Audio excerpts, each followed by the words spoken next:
ये इनकलाब है सर, ये revolution है.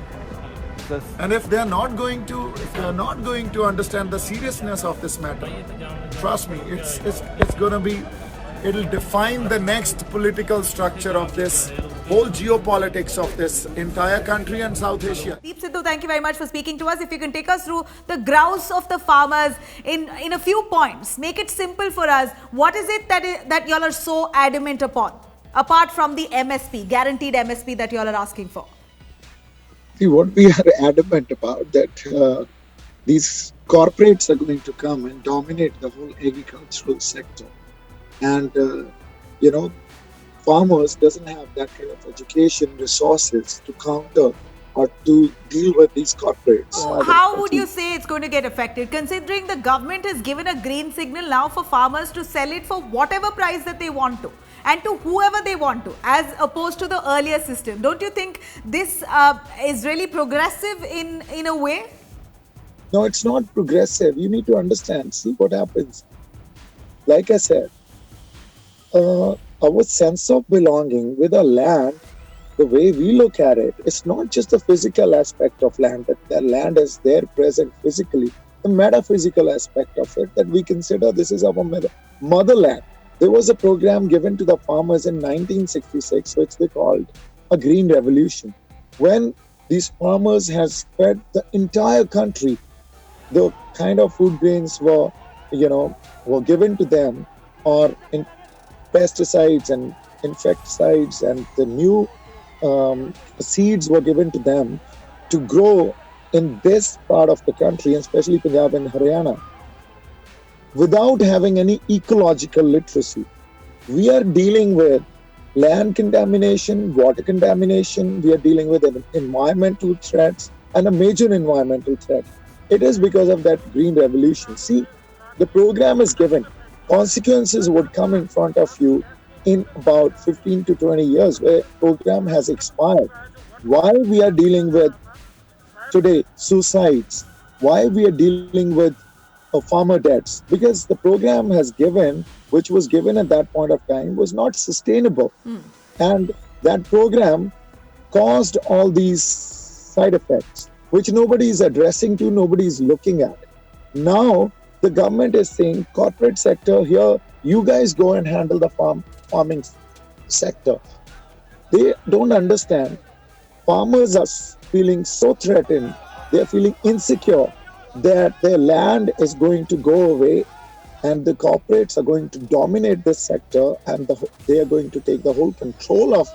But if the farmer does not want to give away their land, if the farmer does not want to sell it to the private player, nobody is going to force them. Yes, no, please understand.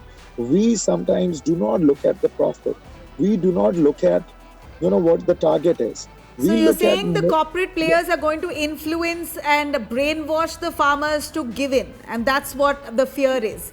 But if farmers are so adamant... No, please understand. It's not they're going to influence.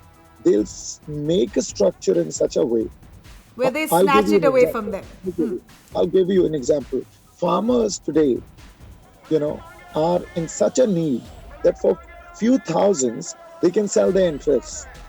They will, only the leadership who actually thinks about their interests, who's serious about their interests, protects their interests, they will guide them. But individually, if you target them for a couple of hundred, they can actually they can. But we are looking at the grit and the fact that they are protesting relentlessly shows the grit of the farmers. Y'all have been protesting for the last 3 to 4 days along the border areas. That itself shows that the farmers can't be pushed over. They're adamant. Do you think it's so easy for private players to dominate? No.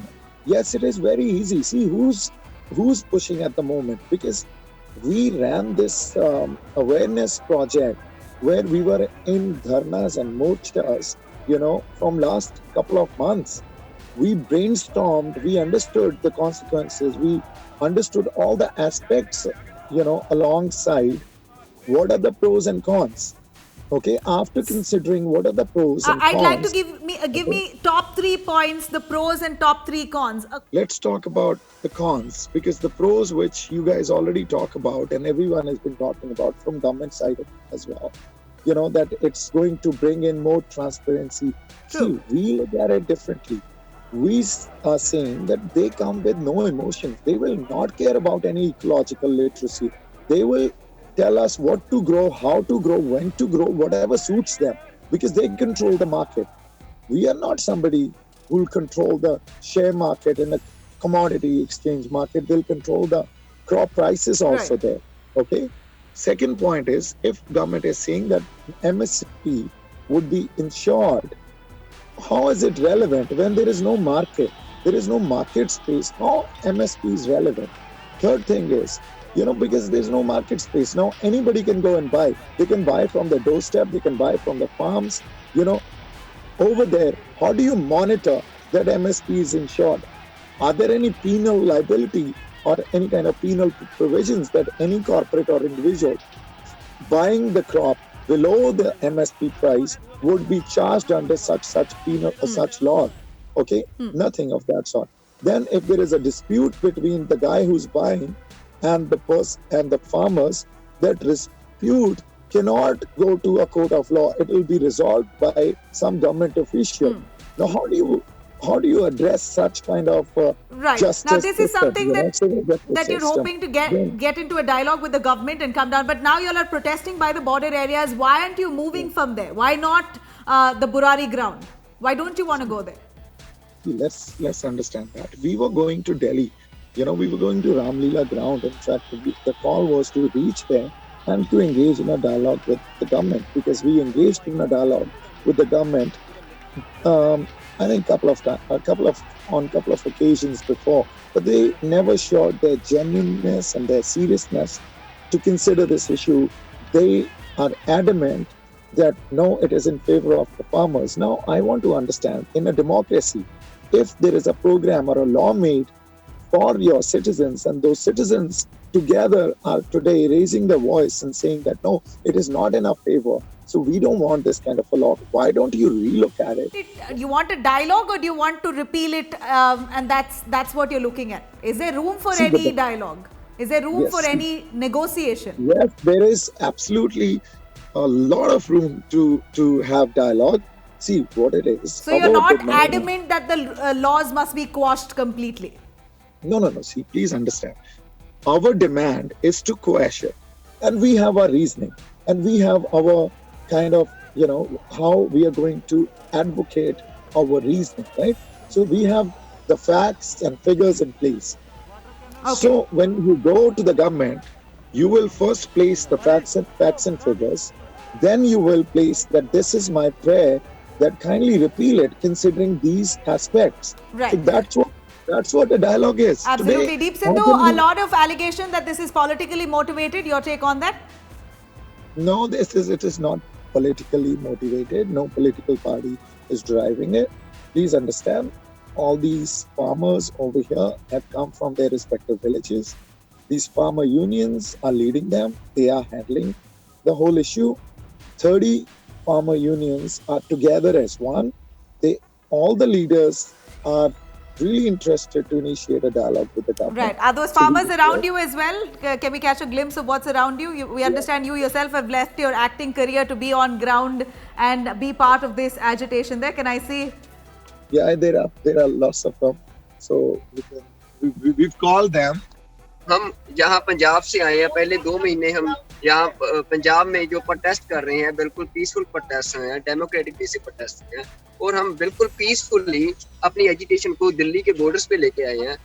Grounds की permission मांगी गई थी, government ने मना कर दिया, वो permission नहीं थी, तो यहाँ गवर्नमेंट ने दिल्ली एंटर होने से हमें रोका, वायलेंस को यूज किया हमारे ऊपर, टीयर गैस यूज की, तो हम वहीं बैठ गए और वहीं पर बैठे हुए हैं। कितने दिन बैठोगे? वहीं पर बैठोगे जब तक सोल्यूशन ना आए? बिल्कुल, क्योंकि ये हमारी होंद का मसला है, ये हमारी जिंदगी का मसला है, हमारी अगली पीढ़ियों का मसला है। तो जब तक ये कानून वापस नहीं होते हैं, तो लोग ये ठान कर आए हैं कि हम कोई भी ऐसी, ये हमारा राइट है, अगर ये हमारी कंट्री है, तो हमारा राइट है कि हम प्रोटेस्ट कर सकते हैं। वो प्रोटेस्ट हम कर रहे हैं। अगर ये लोकतंत्र है, तो लोगों की आवाज सरकार को सुननी पड़ेगी और उसे सुननी चाहिए। और लोगों की आवाज ये है कि इन कानूनों को रद्द किया जाए, इन कानूनों को वापस जहां से ये कानून निकले हैं उसी डब्बे में बंद किया जाए।